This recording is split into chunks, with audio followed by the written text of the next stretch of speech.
Hi Dan, thank you for joining me today and welcome. Thanks, Pina. It's great to be here. Dan, I wanted to talk about technology and the role of digital. Can you tell us first what technologies you've invested in thus far and what technologies you're thinking about investing in around the provision of advice? Well, first and foremost, we still believe it is fundamentally a people business. So whilst we think the role of digital and tech devices are going to help us with the client experience, if indeed the client's interested in operating that way, we have still very much committed to initial meetings always being belly to belly or face to face if possible, just so we can build that rapport as deeply as possible with people.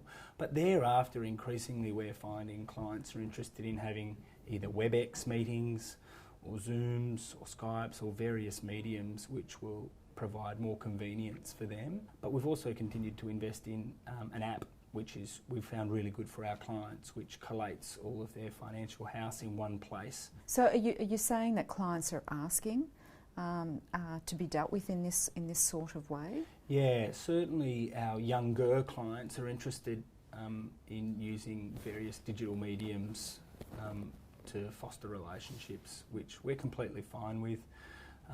But we do provide a number of opportunities throughout the year for our clients to get close to us, even if they've elected not to have a face-to-face relationship with us. And how do you balance that model that you have, where you are offering various and diverse advice channels, yet maintaining this face-to-face relationship? Our clients always have a relationship manager, so the person that brought the client into our world or into the IMFG family is always front and centre for the client. It might be that we deploy other specialists and therefore more faces or bodies to put them in help and contact with the areas of advice that they need. But we're unapologetic about that. I'm really interested at review time, how this model works for you at a client review time. Yeah, so we have private client specialists that are solely responsible for servicing clients who have been part of the family for a while.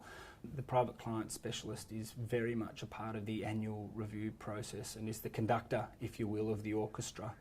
And whether or not they involve any specialists that have been delivered, if you will, to the clients for their needs at that review meeting or not depends on whether or not indeed it needs the attention.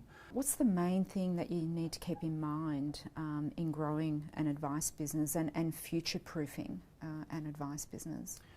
I think you can sometimes lose sight of the clients being first and foremost the drivers of, one, the advice, but then two, the service and the way in which that's deployed.